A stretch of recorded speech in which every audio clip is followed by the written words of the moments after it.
क्या आप जानते हैं कि अंग्रेजों भारत छोड़ो का नारा देने वाला शख्स एक मुसलमान था। मुंबई में पैदा होने वाले यूसुफ मेहर अली ने ही 1942 में सबसे पहले इस नारे का प्रयोग किया। साइमन गो बैक का नारा भी यूसुफ मेहर अली ने दिया था। मुसलमानों ने भारत की आजादी में बड़ी ही क्रांतिकारी भूमिका निभाई। असहयोग आंदोलन की शुरुआत मुसलमानों ने ही की थी। 1920 में खिलाफत आंदोलन के दौरान मोहम्मद अली जौहर और मौलाना अबुल कलाम आजाद ने सबसे पहले अंग्रेजी प्रोडक्ट का बहिष्कार करने की रणनीति बनाई, जिसके बाद ये आंदोलन पूरे देश में फैल गया। असहयोग आंदोलन में मुसलमानों ने बढ़ चढ़ कर हिस्सा लिया। भारत के सबसे बड़े शुगर व्यापारी हाजी सबू सिद्दीक ने अपनी शुगर फैक्ट्री पूरी तरह से बंद कर दी। ये फैक्ट्री इतनी बड़ी थी कि इसके जरिए बनाई गई शुगर पूरे इंग्लैंड में इस्तेमाल की जाती थी। बहुत कम लोग जानते हैं कि बाटा कंपनी भी मुसलमानों की थी, जिसे असहयोग आंदोलन के दौरान एक अंग्रेज ने खरीद लिया था। आपको ये जानकर शायद हैरानी हो कि भगत सिंह का केस लड़ने वाला शख्स भी एक मुसलमान था। बैरिस्टर आसिफ अली ने भगत सिंह का केस तब लड़ा जब कोई भी भगत सिंह का साथ देने को तैयार नहीं था। इंकलाब जिंदाबाद का नारा देने वाले हजरत मोहानी भी एक मुसलमान थे। उन्होंने ही भारत की आजादी की रूपरेखा तैयार की थी। इतिहासकारों के मुताबिक 1857 में होने वाले विद्रोह में 50,000 उलमाओं को फांसी दी गई और लाखों मुसलमान सरेआम कत्ल कर दिए गए। 1857 में दिल्ली से लेकर कलकत्ता की रोड पर ऐसा कोई पेड़ नहीं था जिस पर मुस्लिम उलमाओं की लाशें न टंगी हो। मुसलमानों ने ही भारत की आजादी के लिए पहली जंग लड़ी। मैसूर के सुल्तान हैदर अली और उसके बेटी टीपू भारत की आजादी के लिए शहीद होने वाले पहले शासक थे।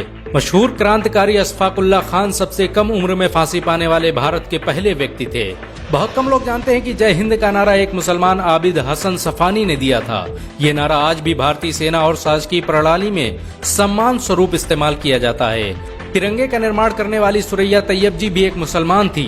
उन्होंने ही भारत के राष्ट्रीय ध्वज को वर्तमान रूप दिया था।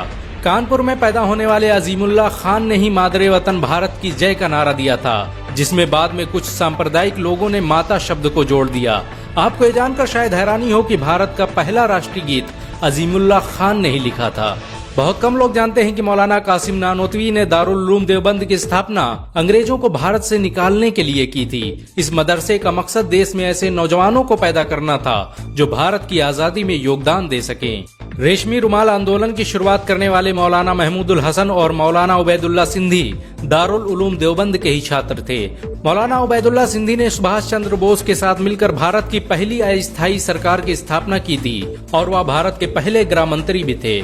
आपको ये जानकर शायद हैरानी हो कि मौलाना महमूदुल हसन ने ही 1920 में गांधी को महात्मा का लक़ब दिया था। उनका ये नाम इतना मशहूर हुआ कि पूरी दुनिया में गांधी महात्मा गांधी के नाम से जाने जाने लगे। महमूदुल हसन ने ही हकीम अजमल खान के साथ मिलकर 1920 में जामिया मिलिया इस्लामिया यूनिवर्सिटी की स्थापना की थी, ताकि भारतीय शिक्षा तंत्र को अंग्रेजों के चंगुल से आजाद करवाया जा सके। आपको ये जानकर शायद हैरानी हो कि काला पानी जैसी दर्दनाक सजाओं को पाने वाले 90% से अधिक लोग मुसलमान थे। अंडमान निकोबार में आज भी सबसे ज्यादा कब्रें मुसलमानों की हैं। मुसलमानों के अलावा दूसरे लोगों ने काला पानी से बचने के लिए न सिर्फ माफीनामे लिखे बल्कि अंग्रेजों की मुखबिरी भी की।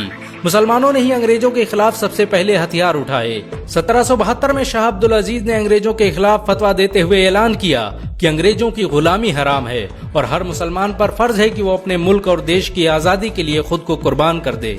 1857 में होने वाले विद्रोह की प्लानिंग एक मुसलमान मौलवी अहमदुल्ला शाह ने की थी। वो भारत के अकेले इंसान थे जिन पर अंग्रेजों ने 50,000 रुपए का इनाम रखा था। यह रकम इतनी बड़ी थी कि राजा जगन्नाथ ने पैसों की लालच में आकर अहमदुल्ला शाह की मुखबिरी कर दी और अंग्रेजों ने उन्हें शहीद कर दिया। बहुत कम लोग जानते हैं कि 1857 में शहीद होने वाले 90% लोग मुसलमान थे। जालियांवाला बाग में जनरल डायर की गोलियों का निशाना बनने वाले अधिकतर लोग भी मुसलमान थे। भारत की आजादी का नेतृत्व करने वाले संगठन इंडियन नेशनल कांग्रेस के 9 से अधिक प्रेसिडेंट मुसलमान रहे।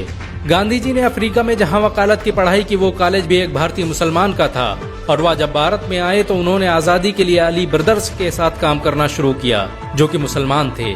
बहुत कम लोग जानते हैं कि 1921 में केरल के मुसलमानों द्वारा अंग्रेजों के खिलाफ लड़ी गई जंग में 3,000 से अधिक मुसलमान शहीद हुए थे और 50,000 मुसलमानों के जेल में कैद कर दिया गया था। ये आंदोलन मोपला मुस्लिम आंदोलन के नाम से जाना जाता है। 1942 में शुरू हुए भारत छोड़ो आंदोलन की रूपरेखा मौलाना अबुल कलाम आजाद ने तैयार की थी। संविधान निर्माता डॉक्टर भीमराव अम्बेडकर को पहचान दिलाने में मुसलमानों का बड़ा योगदान रहा है। 1946 में जब भीमराव अम्बेडकर दलित होने की वजह से इलेक्शन हार गए तो बंगाल मुस्लिम लीग ने उन्हें मुस्लिम इलाके से इलेक्शन लड़ने की दावत दी।